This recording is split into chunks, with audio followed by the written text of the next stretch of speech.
हर हर महादेव, जय भोलेनाथ। नमस्कार, मैं साधना पांडे मार्गदर्शन पे आपका स्वागत करती हूँ। तो चलिए दोस्तों, आज हम लोग जानेंगे इस वीडियो में कि माघ मास में स्नान करने का क्या पुण्य फल है। और देखिए, मैं आप पे ही छोड़ती हूँ, जो लोग कार्तिक मास में स्नान किए होंगे वो जानते होंगे कि कार्तिक की महत्ता कितनी है।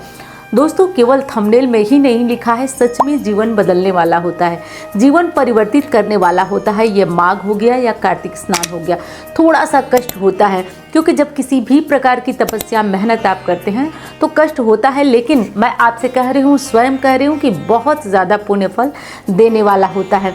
तो अगर आपकी क्षमता है, शारीरिक स्थिति है, तो आप इस बार जो है माघ मास को आप स्नान कर सकते हैं और इसका पुण्य फल बहुत ज़्यादा दिनों में नहीं, केवल एक मास में आपको दिखाई देने लगता है कि इसका पुण्य फल क्या है। तो आज की ये जो संपूर्ण वीडियो है उसमें हम जानेंगे कि माघ मास के स्नान का क्या नियम है, कैसे करना चाहिए और क्या फल मिलता है। दोस्तों, महाभारत के अनुशासन पर्व में कहा गया है कि माघ मास में स्नान कर तिलों का दान करने से व्यक्ति वैकुंठ लोक में वास करता है और जीवन में कभी भी मनुष्य जीवन में दरिद्रता का सामना नहीं करना पड़ता है। ये है माघ मास का महत्व। तो आज के वीडियो में हम जानेंगे कि माघ मास का स्नान करना आपके लिए कितना पुण्य फल देने वाला होता है। देखिए, जब भी हमारे शास्त्रों को देखेंगे तो जो पुण्य की बात आती है ना, वो कहा जाता है सूर्य ग्रहण, चंद्र ग्रहण में सबसे ज़्यादा जो स्नान दान का पुण्य फल हमें मिलता है। परंतु दोस्तों, माघ मास में उससे 1000 गुना ज़्यादा पुण्य फल मिलता है यदि कोई भी व्यक्ति माघ स्नान करे। देखिए, नियम तो ये है, जैसा कि आप सभी जानते हैं, प्रयागराज में कि कल्पवास यानी कि जो गंगा नदी के तट पे रहते हैं वहाँ पे रहना और स्नान करना बहुत ज़्यादा पुण्य फल होता है, पुण्यदायी होता है। परंतु हम सभी नहीं रह सकते, नहीं कर सकते, क्योंकि गृहस्थ जीवन है और इस जीवन को छोड़कर, अपनी निजी जीवन को छोड़ करके और हम लोग ये करने लगते हैं तो बहुत दिक्कत होती है।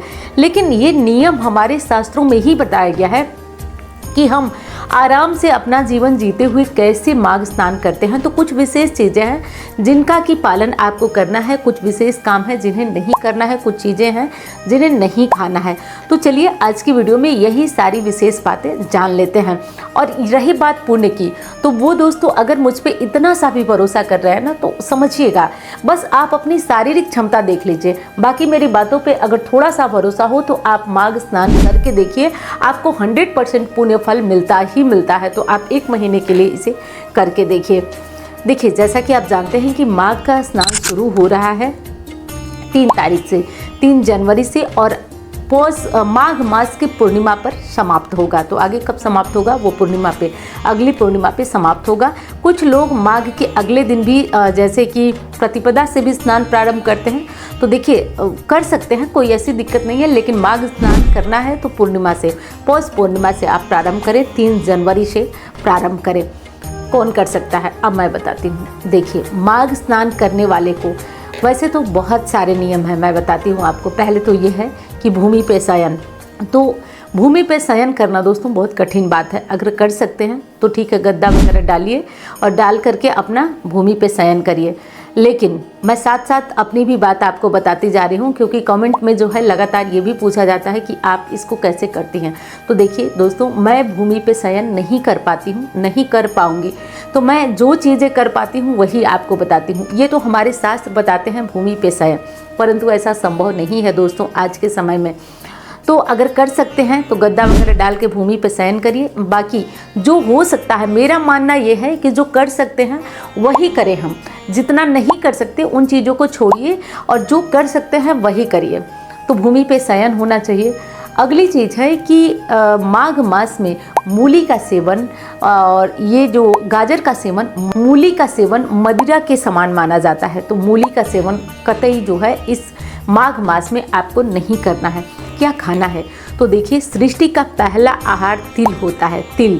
तो तिल का सेवन आप कर सकते हैं प्रॉपर। अगर माघ मास का आप व्रत करना चाहते हैं तो आप पूरे माघ मास का व्रत कर सकते हैं। माघ मास के व्रत का नियम यह है कि पूरे दिन आप फलाहार लेकर रहेंगे और संध्या को, शाम के समय आप जो साधारण घर में खाना बनता है उसमें केवल आप लहसुन प्याज न डालें, बाकी आप वो साधारण खाना खा सकते हैं।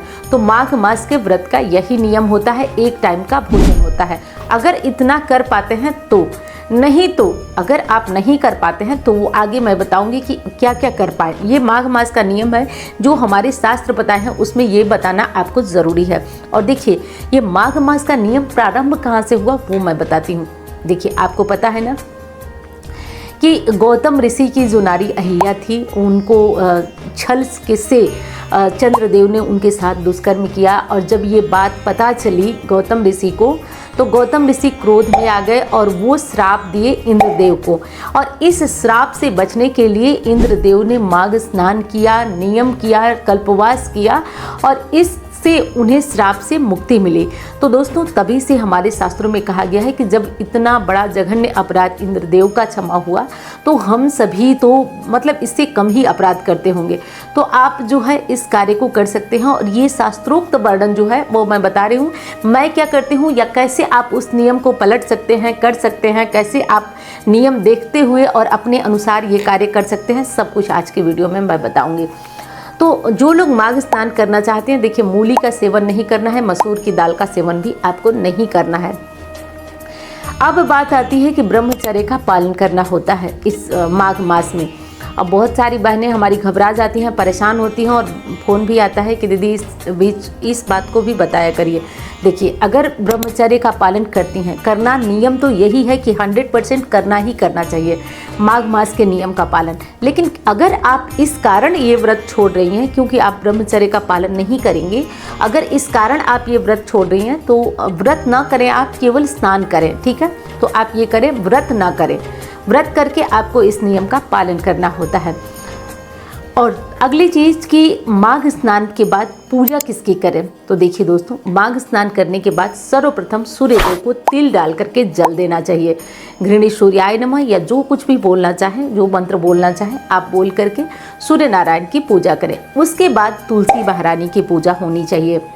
तुलसी महारानी की पूजा के बाद आप भगवान श्री कृष्ण की पूजा करें, वासुदेव की पूजा करें, नारायण की पूजा करें। मतलब जिस रूप में आपको पूजना है भगवान विष्णु को ही पूजना है। तो इस विशेष बात का ध्यान रखिए कि आपको माघ मास में भगवान श्री कृष्ण, नारायण, वासुदेव की पूजा इस मास में करना है। अब बात आती है कि कब नहाना है। तो देखिए दोस्तों, कार्तिक की अपेक्षा आसान है। जैसे इसमें सूर्योदय जो है लेट होता है, सर्दियाँ चरम पे होती हैं, सूर्योदय लेट होता है। तो इसमें आप क्या कर सकते हैं कि सूर्योदय लेट होता है तो आप जो है कि 6:45 पे आप लोग गूगल कर लीजिएगा, लगभग सूर्योदय हो रहा है। तो आप सूर्योदय से पहले नहा लें, यानी 6, सवा 6 में भी अगर आप नहा लेते हैं तो आपका स्नान माना जाएगा। तो ये ध्यान रखें आप, और आप चाहें तो कर सकते हैं, इसका पुण्य फल अनंत है।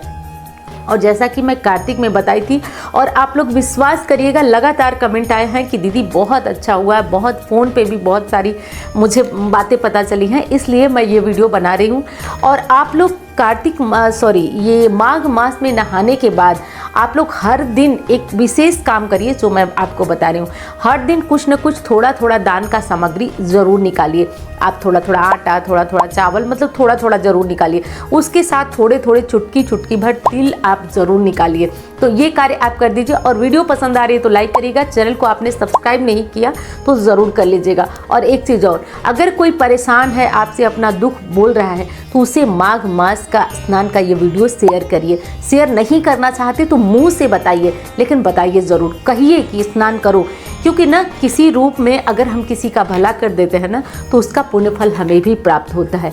तो ये कार्य आपको अनिवार्य रूप से करना ही करना है। टाइम भी मैंने बता दिया। गर्म ठंडा पानी क्या होता है, कैसे करना चाहिए, ये मैं पूर्णिमा की वीडियो में बताई हूँ। तो पूर्णिमा की वीडियो ज़रूर देखिएगा, उसमें मैं बताई हूँ कि गर्म पानी या ठंडा पानी कैसे स्नान करना है। अब देखिए, माघ मास में जो विशेष दिन आता है, जैसे मकर संक्रांति आती है और विशेष दिन आते हैं, तो इस विशेष नियम का पालन आपको अवश्य करना है। माघ मास का जो स्नान कर रहे हैं उनको कम से कम इन 2 एकादशियों का व्रत करना चाहिए। बाय द वे, अगर आप एकादशी का व्रत नहीं कर पा रहे हैं, नहीं करते हैं, तब भी अगर आप ये नियम लिए हैं कि आप माघ स्नान कर रहे हैं तो एकादशी को आप फलाहार कर लें। वो व्रत करना ही हो गया, लेकिन आप एकादशी को फलाहार करें, अन्न का सेवन आप न करें, क्योंकि माघ स्नान का ये विशेष दिन है। इस दिन आपको इन नियमों का पालन अनिवार्य करना है। देखिए दोस्तों, कायदे से तो कम से कम पूरे माघ में एक दिन आपको गंगा स्नान किसी भी दिन आपको करना चाहिए। अगर संभव है कर सकते हैं तो आप माघ मास में एक दिन जाकर गंगा स्नान जरूर करें। माघ मास के जो संक्रांति होती है इस दिन अगर आप एक कटोरी बनी हुई खिचड़ी का दान करते हैं तो आपको दरिद्रता से मुक्ति मिलती है, तो ऐसा आप अवश्य करें। बाकी माघ मास में पीपल पूजा, तुलसी पूजा, ये सारे कार्य आप अवश्य करिए और मेरे कहने से आप माघ स्नान प्रारंभ करिए अगर शरीर में क्षमता है। देखिए, हो सकता है आप 6 बजे नहीं नहाते हो, 8 बजे नहाते हो, 2 घंटे में कौन सा बहुत फ़र्क है। और देखिए, कभी भी नहाने से ठंड नहीं लगती है, ये ध्यान रखिए। अगर आप गर्म पानी करके नहाने के बाद बहुत सारी महिलाएं क्या करती हैं कि बिना स्वेटर वगैरह डाले और पूजा करने चली जाती हैं, ये गलती है आपकी। जब आप सर्दियों में पूजा पाठ करती हैं तो आपको अपनी पूजा के लिए एक स्वेटर होना चाहिए, एक शॉल होनी चाहिए, या जो भी लगाती पहनती हो वो आपके पास होना चाहिए पूजा के लिए। भले ही वो पुरानी शॉल हो, पुराना स्वेटर हो, सबके पास रहता है। देखिए, इतनी गरीबी नहीं है, सब चाहे तो व्यवस्था कर सकते हैं, सबके पास पुरानी चीज़ें पड़ी हुई होती हैं। तो ये रख लीजिए आप पूजा के लिए। जो बाहर आप नहीं पहन के जा सकती हैं उसको धो के रख लीजिए। और उसको तो गलती मत करिए, बहुत लोग घंटों घंटों पूजा करते हैं और उसी तरीके से अपना नहाए हैं, बाल में से पानी टपक रहा है इस तरह। अगर आप बाल आपको धोना है तो मैं आपको बताती हूँ, अगर आपको बाल धोना है तो पहले तो आप बाल धो लीजिए, बाल धो करके अच्छे से सुखा लीजिए और सुखाने के बाद तब जाकर पूजा करिए। क्योंकि यही सब चीज़ें ना हमें ठंड लगती है और हम सोचते हैं कि हमें नहाने से ठंड लगती है। नहाने से कभी भी ठंड नहीं लगती है दोस्तों। दादाजी जो थे वो प्रतिदिन 4 बजे सुबह नहाते थे, वृद्धावस्था बहुत गहरी थी तब भी नहाते थे और ऐसा कुछ भी उनके साथ नहीं होता था। तो हमें कभी भी नहाने से ठंड नहीं लगती है। हमारी जो लापरवाही भरी काम होते हैं, दिनचर्या होती है, उनसे हमें ठंड लगती है। तो ये विशेष बात हमें बिल्कुल ध्यान रखना है। अब रही बात मेरी, जो मैं आपको बताई हूँ कि मैं माघ स्नान, देखिए भगवान भोलेनाथ की कृपा ही मैं मानती हूँ कि मैं उस टाइम तक स्नान कर लेती हूँ। लेकिन अब जैसे संकल्प मुझे करना होगा, मान लीजिए इस तरह तो मैं नहा रही हूँ, कर रही हूँ, लेकिन मुझे संकल्प करना होगा पूर्णिमा के दिन 3 तारीख को कि हे प्रभु मैं माघ स्नान करूँगा, आप करूँगी, मेरी मदद करिएगा, कृपा करिएगा मुझ पर, और जो भी हमारी मनोकामना होगी वो मनोकामना बोलेंगे। तो बोल करके आप चाहें तो माघ स्नान बिल्कुल कठिन नहीं है, आप कर सकते हैं। अगर आपको बहुत कठिन लगता है तो रहने दीजिए, मैं किसी पे ज़बरदस्ती तो कोई चीज़ थोप नहीं सकती हूँ।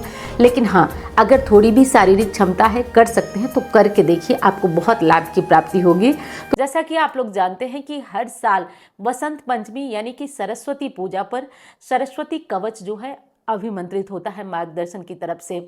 तो सरस्वती कवच अभिमंत्रित होगा और जैसे कि ये केवल मुझे लग रहा है कि 2 सालों से जा रहा है।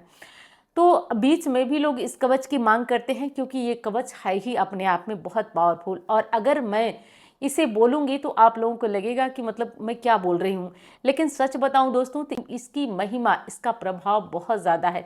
ये कवच अभिमंत्रित होने जा रहा है और जिन भाई बहनों को सरस्वती कवच लेना है अपने बच्चे के लिए, स्वयं के लिए, या कोई ऐसा कार्य जिसमें आप करते हैं जिसमें आपको आपकी वाणी से ही लोगों को प्रभावित करना है, तो आप इस कवच को अपने गले में पहन सकते हैं।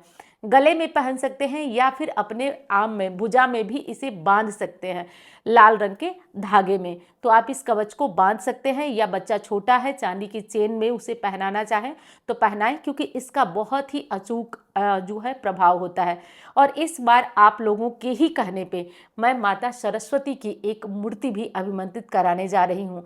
माता सरस्वती की एक छोटी सी मूर्ति होगी, जिससे जैसा कि आप लोग जानते हैं कि लक्ष्मी नारायण की मूर्ति दिवाली पे गई है, तो जितनी बड़ी घर में मूर्ति रखनी चाहिए, जैसे रखनी चाहिए, जो भी मूर्ति रखने के नियम है सब देखते हुए ही मूर्ति अभिमंत्रित होगी, जो पीतल की होगी, जिसे आप अपने बच्चे को बोलिएगा। केवल पढ़ने से पहले उनके दर्शन मात्र करें, क्योंकि अभिमंत्रित पूजित होकर वो मूर्ति जाएगी आपके पास।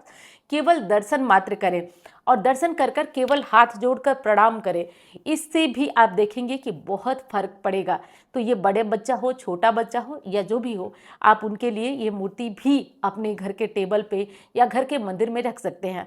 अब आप लोगों द्वारा पूछा जाएगा कि इस मूर्ति को हम क्या करें, स्नान कराएं या नहीं। तो देखिए, ये विशेष तर तो ऐसी बन रही है कि केवल आप इन्हें जो है प्रणाम अपने घर के टेबल पे, जैसे कि देखिए मैं अपने ऑफिस कि मेज़ पे ये माँ सरस्वती की मूर्ति रखी हूँ, तो इन्हें मैं अपने प्रणाम करके अपने कार्य की शुरुआत करती हूँ, क्योंकि इनके बिना तो कार्य चल ही नहीं सकता, संभव ही नहीं है दोस्तों। अपने बच्चे को बोलिए कि केवल थोड़ा सा इन्हें भोग लगा दिया करे, थोड़ा सा धूप दिखा दिया करे, और नहीं तो केवल इन्हें प्रणाम कर कर और अपने कार्य की शुरुआत करें। क्योंकि दोस्तों कहा गया है, मानो तो दैव नहीं तो पत्थर।